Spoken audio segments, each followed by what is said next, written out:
95% of our life is coming from the programs of life, how to live life that we get in the first 7 years of life. That's why poor people stay poor and rich people stay rich.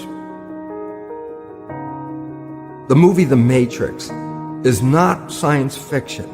It's a documentary.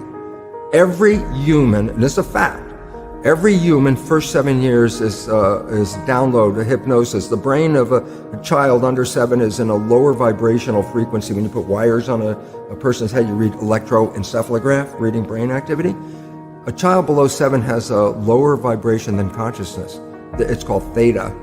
Theta is imagination. Oh, that's how kids play a tea party with mud pies, but to them it's a real thing. A kid rides a broom, it's a horse. That's theta, imagination. Theta is also hypnosis. And the idea is this: before you can become conscious, if you don't have any programs, what are you going to be conscious of? So nature makes the first 7 years. What kind of programs are required to live on this planet? I say, how do you get them? Theta is hypnosis. You just watch. You watch your parents, you watch your siblings, and your community, because you have to learn how many 100,000 rules. Think about it. Just to be a functional member of a family and a functional member of a community, there are rules. Teach an infant these rules. It's like, oh, you don't have to.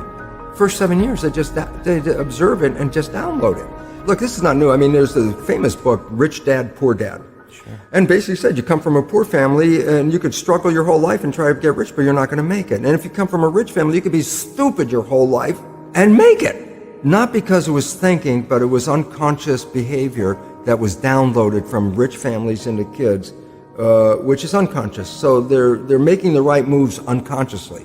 If they engage their conscious mind, then they look stupid, but it's unconscious. And that's the same thing with poor people. Poor people have beliefs from the family. Oh, you can't make it, life's a struggle, things are hard, who do you think you are? And if that's the program you get, then 95% of the day you will sabotage yourself. And that's why poor people stay poor and rich people stay rich, because the programming. 95% of our life, this is a fact, comes from those programs in the subconscious. Every day, only about 5% of their life are you using conscious, which is creative. 5%. So your life is being lived, even though you think you're living your life. Exactly, and you don't see it because it's called subconscious, below conscious. And the Jesuits, for 400 years, they were boasting. People didn't understand. They say, give me a child until it's 7 and I will show you the man. They've been saying that for 400 years because they knew 7 years was the program period. And 95% of your life after that will be whatever that program is. So you don't have to try and think about what happened. I just say, look at your life. The things you like that come into your life come in because you have a program that supports them.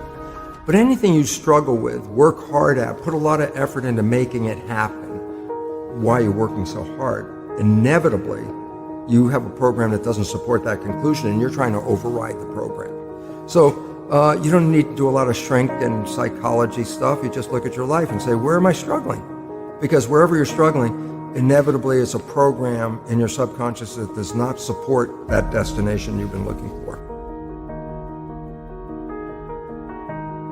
The conscious mind is creative and can learn in any number of ways. Read a self-help book, go to a lecture, listen to this program, and conscious mind's going to get some awareness. And I go, yeah, but subconscious mind doesn't learn that way. I go, right, it doesn't. Subconscious mind learns in 2 fundamental ways naturally.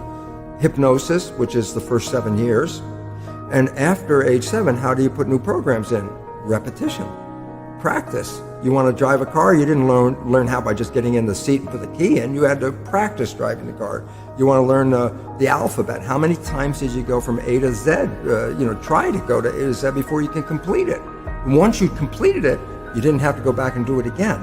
So 2 phases. You want to train the subconscious mind?